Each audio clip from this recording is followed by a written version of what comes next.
I walk, just how I want to observe things. And then when I find a view or a place where I feel inspired, I'll sit on a rock and I'll write my poetry. A lot of stone, granite, rocks. Oh, So, great. What do you break out a notebook or do you have a, dictate it into your phone? Or what do you do? yes, I do both. I have a notebook and pen, and I have my phone, my Yeah. cell. So I can put it in my notes. And I have many, many poetry poems in my cell. So, You're watching the Spotlight Network, starring Hollywood's newsman, And if you were just Logan trying to Crawford. investigators, they now believe a single member. He works with TV and film legends. And now, Logan's shining the spotlight on the world's top emerging authors and creators. International were abducted. This is Spotlight with Logan Crawford, streaming on Roku, Apple TV, and Amazon Fire TV.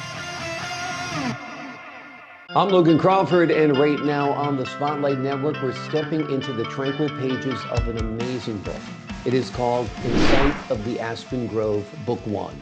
It is a collection of heartfelt poetry that celebrates nature, healing, and quiet reflection. Written by O'Loughlin Starkweather, this lyrical journey captures the spirit of the Colorado Rockies and the soul of solitude. We're delighted to have this very talented author join us here today on Spotlight. We ask viewers like you to support authors like her by subscribing to our channel and by purchasing her amazing book. The links are below this interview. Mary, thank you so much for joining us here today on Spotlight. you're welcome. Thank you for having me. It's my pleasure. This is a beautiful book. Tell us what inspired you to begin writing In Sight of the Aspen Grove. Well, I had done a poetry book earlier when we had lived in California. We moved to Colorado when my son was born, and I had written a book on poetry. Every day I just would write my reflections of what happened during the days, my experiences and whatever I was feeling, how it came out with poetry. And then when I got to Colorado, I just started writing poems again. And so this time it was because I was walking in our land. We have 60 acres, and I go in all the different directions I can. And every time I find this one beautiful view, it just inspires me to express myself. And so I start writing poetry. And after a while, I had a lot of poems again. So I said, it's time to publish another book. So this is what inspired me. Explain to the folks at home what the Aspen Grove is.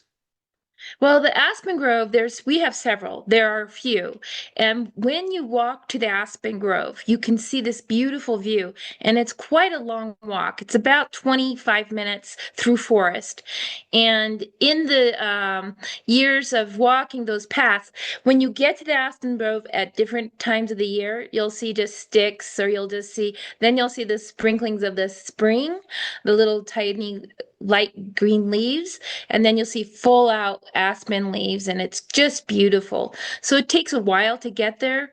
So it's a journey, and plus you have insight as you walk there, and it really calms you down. By the time you get back to the house, you're just like in this wonderful state.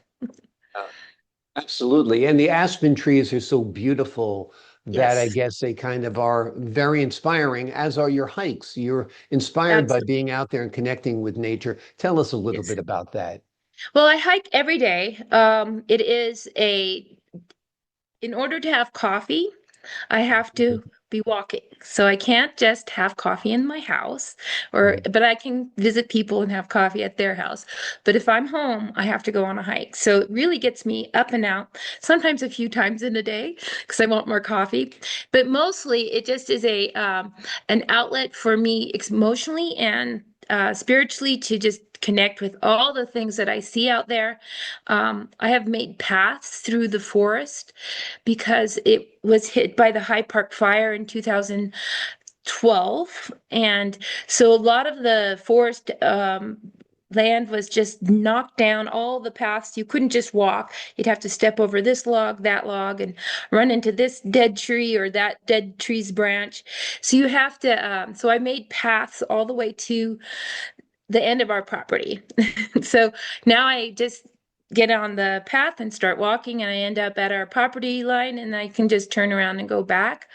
But so every day I do that. I walk one of those paths. I've got about a mile's worth at least of paths that I can just walk easily. So Very cool. Very cool. Um, what do you hope readers take away from your poems? when you are sitting and you're watching all the different things happening around you, like a chipmunk or a deer, um, you are experiencing what's happening at that moment, and you actually calm down. Everything that's happening in your life just dissipates. So in your journey of just walking, you see the things around you. You can actually become more of yourself. You're not so distracted with the other things that are happening. You get a sense of serenity. And I think it's something that if people really understand themselves more, things get so much easier. So. Consider poetry a form of meditation or perhaps spiritual practice? It's sometimes I walk softly. That's what I mean by that. And Mhm. I do the walk in meditation, but not often. Usually I walk just how I want to observe things. And then when I find a view or a place where I feel inspired, I'll sit on a rock and I'll write my poetry. A lot of stone, granite, rocks. Sounds So. great. What do you break out a notebook or do you have dictate it into your phone? Or what do you do? Yes, I do both. I have a notebook and pen, and I have my phone, my Yeah. cell, so I can put it in my notes. And I have many, many poetry poems in my cell phone. Sounds great. Sounds great. Now, do you have a favorite poem in this collection? I have a few. Um, one of them is inside of the Aspen Grove, Hmm. and that is just an old one. Let's see if I can find one of my favorites. This one is, you want to hear it? Sure, I'd love to. Okay, this one's called Mountain Peak. A Okay. mountain peak to mountain peak view. Islands in the sea of plains, whitecaps never ending, yet flowing fuller and lesser in their own times. Thunder, thunder crashing, the milk of the earth sliding, tumbling, somersaulting, avalanching, then resting, seeping down to rest somewhere below. Between the blue granite, pink quartz, and emerald moss, a distant fir sips a drink. In a north slope shade, key springs trickle to the traveling creek, connecting possibly far away to the sea. So that one is called Mountain Peak. Beautiful. That's really It's beautiful. And it kind of captures the essence of the kind of the circle of life when it comes to nature, right? From mountain to sea. yes, and Yeah. it shows that when you're up here, we're at 7,200 feet. The clouds roll in from the Fort Collins Plains of the Colorado. You can see out to Kansas, but Wow. they roll into our house, and they can sometimes. That's why I'm inside right now. I Mhm. was going to do it outside. We are in a cloud right now, so you would see Wow. only cloud, white cloud, and distant blue sky. So I decided to stay. Plus, it might rain. Okay, So those are good reasons to stay inside for sure. yeah, Do you have yeah. another one you wanted to share with us? Okay, let's see if I can find it. This is kind of a classic one for the same reason. This one's called Joy Sublime. Search deep into the soul, then write the right goal. Or the distance of time like a spring from the earth, discovered is verdant, joy sublime, and a heart of gold for the hearth. Wonderful. That's beautiful. Beautiful. Kind of captures the essence of the hearth and the comfort that it brings. And I find nothing more tranquil than watching a beautiful fire myself, right? And the Yes, gold yes, flickering. That's wonderful. That's wonderful. You really sought out this lifestyle. You moved from the Santa Clara Valley. You built a log home. yes. You were a gymnast. Tell us a little bit about your transition and why you chose this home in the clouds. Well, in the beginning, I've always liked the camping, the hiking, the outdoors. My parents had a quarter-acre.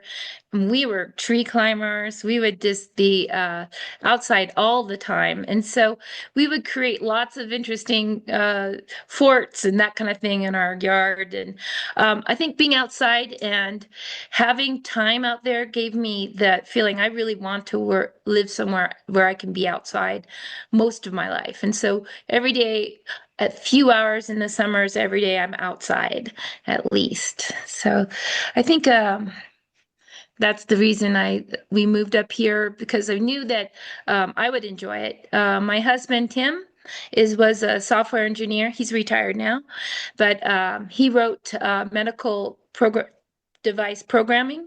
So anything that you've heard of people having put into themselves is probably part of his software. So the pacemaker, the insulin pump, that kind of thing, that's his. So he could live anywhere and he commuted. So we said, oh, there was that boom in 2009, 2004, huge housing boom. So we sold our home in Southern California and then moved here and built our home.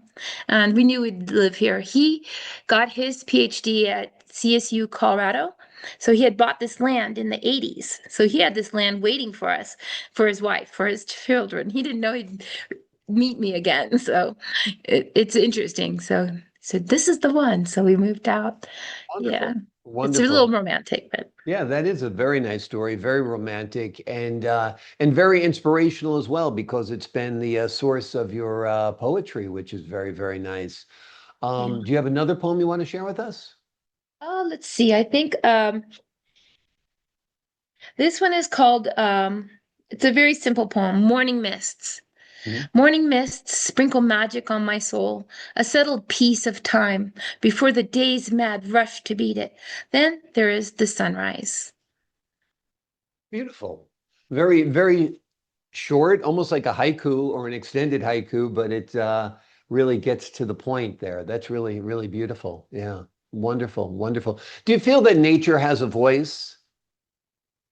I think we reflect what we see and feel, but it is always beautiful. So I'm not sure if it is really, if it comes from the heart. I don't know if it really connects to nature, but I think some of it may connect spiritually, from God. So if you are feeling that heart space, you should listen. So absolutely. Are you already working on volume 2 of Inside of the Aspen Grove? yes, volume 2 is now finished. Oh, it's finished. Okay. Is Yes, it out available for sale or not yet? it is available. Okay, And so wonderful. it just came out this week, actually. And so Insight of the Aspen 2, book 2, is the same cover, but it's the aspen leaves are further into summer, so they're darker. So it's a changer. It kind of metaphor of this poetry is over course of time. So the poems are, you can follow the dates until today. So my internet is becoming unstable. So I'm hope there, that Okay, was it. you're That good. was sorry about that. But yeah, the book 2 is more poetry, more expression over the time and through the High Park fire and we had a flood in 2013. So a few more trials and tribulations to work through and walk through. So, Amazing, amazing. Are your winters quite fierce there? You're up 7,000 feet in the mountains. I mean, your yes. winters have to be kind of crazy, kind of Absolutely. long, Yeah, they're right? crazy. We've had 3 feet of snow covering the entire area for this is 60 acres, but it takes 2.5 miles to get to our house. So you have to drive. It takes 20 minutes when the road is fine. It takes at least an hour to 45 minutes when you have to go on the snow with very good snow tires or chains. And it's not exciting. It's exciting in a not good way. Do you have a plow? Do you plow it We have a yourselves? That kind of plow. stuff? We have a plow and Yeah. snow shovel. And sometimes the plow will get, it can't, our plow is not a bulldozer. So sometimes we have to use a bulldozer to get some of that snow out. It's so heavy. The spring snow, this year we're lucky, but the spring snow, even in May and April, we had snow up to the top of our roof, where it slides down and creates its own, piles. And Right. so my son, when he was like 6, could stand on the snow pile and touch the roof. Wow. It is, and we had to walk back. Were evacuated, luckily, because we wouldn't have been able to stay very well. Wouldn't have been able to get back, but we had to get back to feed our cats. It took us 4 hours to walk through the snow to get to our house. 2.5 miles, 4 hours. Yeah, Amazing, amazing. Well, I guess that's part of the fun. Like you said, it's not always fun, but it's part of that's the right. adventure, no doubt. Whenever you live in a place that has a lot of weather, you kind of Yes, have to embrace it. Otherwise, you go crazy or be yes, inspired by it, which you have, and have yes. put that inspiration within the pages of two beautiful books. The books we've been focusing on today are In the Sight of the Aspen Grove, Book One and Book Two. It is a stunning poetic walk through nature, memory, and healing that speaks to the quiet corners of our souls. Mary, thank you so much for joining us here I today on appreciate Spotlight. this, and it was very nice to be able to talk to you about this. It was great talking to you as well. I appreciate your insight and your wisdom. To the folks at home, I'm Logan Crawford, thanking you for your time this time. Until next time Thank on you so Spotlight. much. Thank you.